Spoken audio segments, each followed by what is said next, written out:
Donc, je viens de dire que les énergies basses détruisent le plexus solaire et j'ai cité toutes les maladies que tout ça peut causer. Ok? Maintenant, quelles sont ces énergies basses? Je vais vous les citer. Il y a la colère d'abord. Le fait de se mettre en colère. Le fait de s'énerver. Il y a la haine. Le fait de ne pas pardonner. Le fait de garder quelqu'un qui t'a fait quelque chose depuis ton enfance dans le ventre.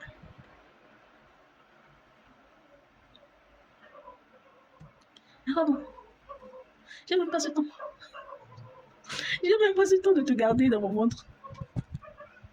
J'ai dépassé ça depuis. Le fait de garder quelqu'un dans son ventre, d'avoir la haine pour une personne. Le fait de s'irriter.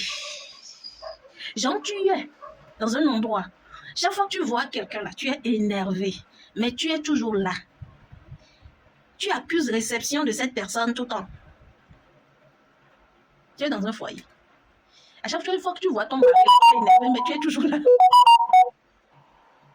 Tu vas tomber malade. Tu vas tomber malade tout simplement. Des choses que tu peux ressentir, des choses négatives que tu peux ressentir. Ça veut dire que tu es dans un milieu et que les énergies sont négatives. Que tu le sens bien, qu'il y a des énergies négatives, mais tu es toujours là-bas. Dangereux pour toi. Des soucis.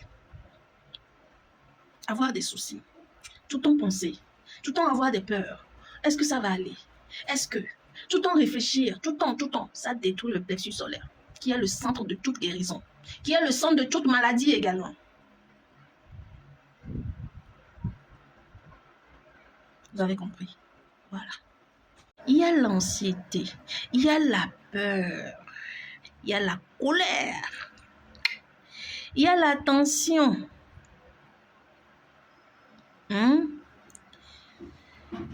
Il y a l'égocentrisme, avoir de l'ego là. Je dis, lui là, il a quel niveau même? Lui là même. Avoir de l'ego détruit le plexus solaire. Eh oui. Avoir de l'ego, se sentir supérieur. C'est toujours comme ça là. Ça détruit le plexus solaire. L'agressivité. Être agressif. Toujours être sur sa défensive. Toujours être prêt à combattre. Ça détruit le plexus solaire. Il faut les citer, c'est très important de les citer. Parce que quand on dit énergie basse, tout simplement, les gens imaginent, mais ils ne peuvent pas mettre tout ça dedans. Donc, il faut les citer. C'est important. Il y a les additions. Quand on dit addition, là, il faut juste te dire que c'est tout ce que tu n'arrives pas à contrôler. Voilà. Parce que quand on dit addiction, les gens se disent l'alcoolisme, le tabac. Non. Tout ce que tu n'arrives pas à contrôler. Il y en a qui n'arrivent pas à contrôler le sexe. À se dire non, aujourd'hui, je ne vais pas faire le sexe. Non, pour eux, c'est une maladie. Pour eux, ils se disent il y a quelque chose qui ne va pas. Tout ce que tu n'arrives pas à contrôler, même la nourriture, si tu n'arrives pas à le contrôler, c'est néfaste pour ton plexus solaire. Tout ce que tu n'arrives pas à dépasser. Même le fait de ne même pas imaginer que quelqu'un peut toucher ton homme ou ta femme, c'est une maladie. Parce que si tu as ça dans ta tête, le fait d'imaginer ça, ça va arriver. Ça va arriver et ça va te rendre plus malade. Donc, une personne, par exemple, tu rentres à la maison et ton mari est très en colère, très violent. Ce que je vais faire une formation au centre médecine naturelle et bientôt j'irai au nord. Partout où j'irai, je vais vous montrer certaines secrets de nettoyage. Le nettoyage, c'est très bon. Pourquoi je dis ça? Par exemple,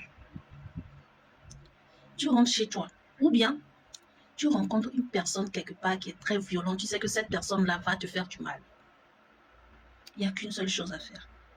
Même à distance, parce que ça se fait à distance aussi en fait.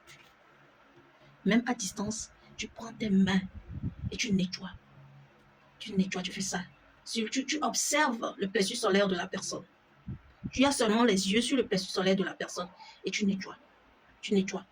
Plus tu nettoies, la personne même à un moment donné se demande, mais qu'est-ce que je fais? Pourquoi, à quoi bon je suis en colère comme ça? Je ne comprends pas même. Qu'est-ce que je fais? La personne ne sait plus, parce qu'il n'y a plus d'énergie de colère, il n'y a plus d'énergie qui le rend énervé. Là, il n'y a plus cette énergie en fait. Ça disparaît. L'énergie de colère disparaît. Dès que tu commences par nettoyer le plexus solaire comme ça, tu fais ça. Tu t'assois tout simplement, tu le regardes et puis tu fais ça. Tu fais ça. Tu fais ça sur son plexus solaire. Tu enlèves les énergies négatives dans son plexus solaire. Tu enlèves les énergies, tu fais ça. Tu regardes, tu fais ça. Il va se calmer sans savoir ce qu'il a calmé. C'est ça, en fait. C'est ça. Tu vois. Du coup, je vais faire la formation chez moi. Déjà, je suis en train de faire certaines formations, comme par exemple, nettoyer le plexus solaire de quelqu'un qui vient t'agresser chez toi. Chez toi, un voleur vient, tout, tu t'assois, tu le calmes direct à distance. Tu le regardes, tu le calmes à distance. Ce qui est aussi important, la formation qui est importante, c'est le fait que parfois il y a certaines personnes qui se voient dans des toiles d'araignée. Genre, dès que tu entends quelque chose de précieux, tu as l'impression qu'il y a des toiles d'araignée de partout. Comment réagir? Je vais montrer comment faire le nettoyage de l'aura. Je vais faire l'enseignement sur comment faire le nettoyage de l'aura, ce qui est très important. C'est important également parce que parfois, quand les choses veulent aller bien, déjà on a la main gauche qui commence à gratter d'une façon. Il faut aussi le nettoyage de l'aura et le nettoyage de la main là-bas. Du coup, c'est des choses très importantes à montrer aux gens. Donc, les voyages que je vais faire récemment, d'abord, je suis en train de penser à aller au nord, vers Kanté. C'est Kanté, hein? Après Kara, pourquoi pas Kara? Je vais aller là-bas et nous allons montrer les béabas, quoi. Pour qu'on soit solide, bien enraciné. C'est important. Qu'on soit bien solide, bien enraciné, pour qu'on puisse contrôler nos finances. Pour qu'on puisse, quand je dis contrôler nos finances, c'est peut-être que c'est trop. Contrôler la chance, contrôler l'ouverture, contrôler, voilà, la lumière, voilà, autour de nous. Contrôler l'aura autour de nous. Contrôler cela. On ne peut pas permettre à ce que le négatif vienne quand il veut. Ou bien que quelqu'un nous bloque quand il veut. Voilà, avoir le contrôle sur ça. C'est très important. C'est ce que je vais montrer. Et après, à chaque voyage, d'ici là, même ceux qui vont arriver au centre récemment, nous allons le faire.